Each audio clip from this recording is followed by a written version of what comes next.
What's up, guys? I'm back. So shout out to me for not posting in a long time. Today I'm gonna be starting a new type of tutorial where I show you guys how I make edits that I post on Instagram and other stuff like that, because I figured that it might be interesting to see how I make these. So this is the Instagram edit that I'm going to be breaking down today. Get them slaughtered. I got horses in my car like a farmer. Yeehaw, finna pick up your daughter. He want beef, I'ma had to get him slaughtered. He want beef, I'ma had to get him slaughtered. So now that you guys have seen it, let's get started. So the first thing that I saw was this video. Let me open it up.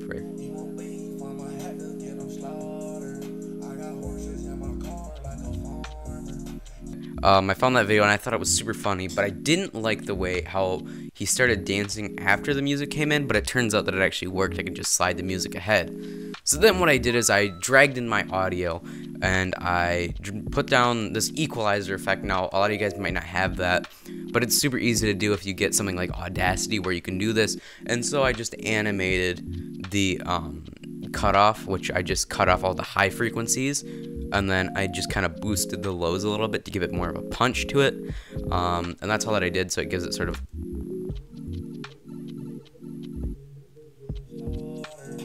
and then so with that I just put a plane on top of it, and then I just animated the opacity with a linear keyframe.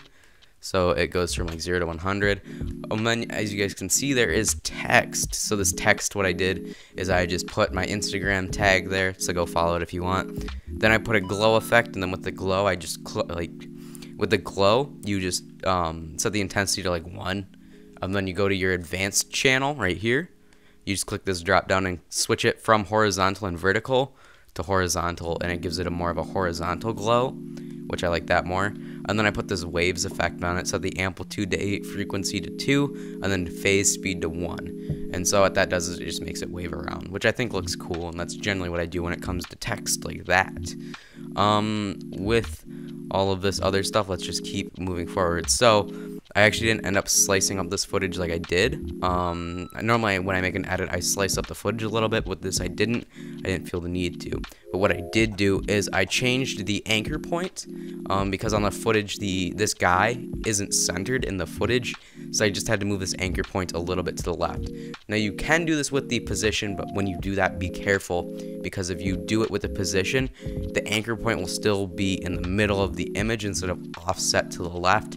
And when you do that, it when it zooms in, it'll zoom in sort of to the right because it's zooming into the anchor point. It doesn't really seem to make a whole lot of sense, but hopefully what I just said made somewhat sense. So as you can see, there's a ton of blue keyframes right here. And all these keyframes do is just mess with the scale. So let me just turn off all of these grades right here.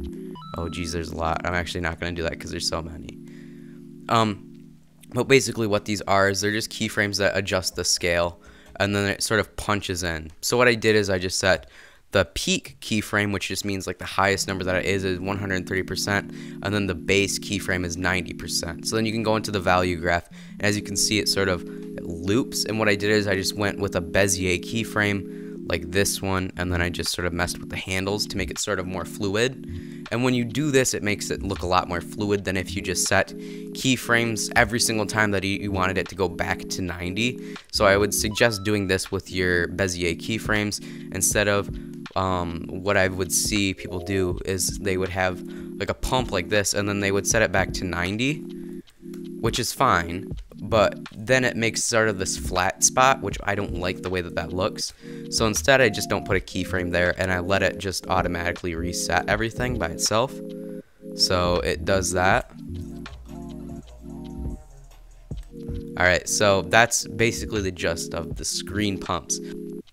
So the next effect that I did was sort of this hue saturation shift kind of thing. So what I did with this effect is I set it to custom width and height, and then I just had it set to 9:9, which is just the aspect ratio that this is in.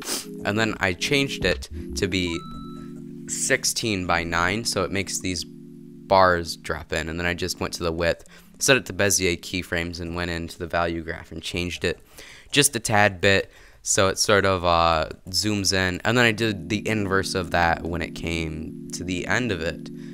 Other than that, the only thing that I did was I have this preset made for my shake. So what I did is I just put an effect on one grade and then copy and pasted it whenever the shake was. So you have your amount set to this. You guys can copy these settings. But note that every single time that you do have an iteration of the shake, I would suggest changing the seed, because that'll just sort of randomly generate which way it shakes when it starts. It gives it something more of like a spice to it, I guess would be the right term. But as you can see, it sort of shakes and then it shakes a different way, which is cool. So that's what I did. Copy those settings if you want to. When it came to shake on top of the footage, I just used this sway shake that I made. You guys can copy all these settings, everything like that. Go ahead. And then next thing I did was I just put this flicker effect. You guys won't have this flicker effect, but it's super easy to find something on YouTube similar to that. Just look up flicker overlay, and I'm sure that you can find something to download. And then we have the letterbox effect. And then this very bottom grade here is just a glow. So with this glow, what I did is I have the intensity set to 8, and then it sort of, I have the intensity set to 0.6, all this stuff, and then, like I said, just change the direction from horizontal and vertical to just horizontal, and I think it gives it a good effect. I mean, and then what I did is I went with the intensity and just animated the intensity. It goes all the way up to 0.9 and drops back down to 0.6 every single time that there's a kick in the music. And that's just, you know, basic animation stuff. And other than that, that's just about it. So hopefully you guys enjoyed this style of video. I also made a Patreon, so it's going to be the top link in the description. You guys can go check out that Patreon. Basically, the first tier that you guys can donate to, it's $1 a month. You guys get to join my private Discord where you guys can ask me questions and I'll answer them, because I get a ton of comments, and with these comments I can't answer all of the questions in them. If you guys do go to the Patreon and donate to my Discord, I will 100% answer your questions. I can also give you guys feedback and stuff like that, and it definitely supports the channel when you guys give me money, and you guys do get something out of it. I haven't made any other tiers yet, but I will be working on it soon, to where if you guys want to donate more money to my channel, then you guys will get more in return. But other than that, I want to thank you guys for watching this video. Click that top link in the description to check out my Patreon, and I'll see you guys in the next video.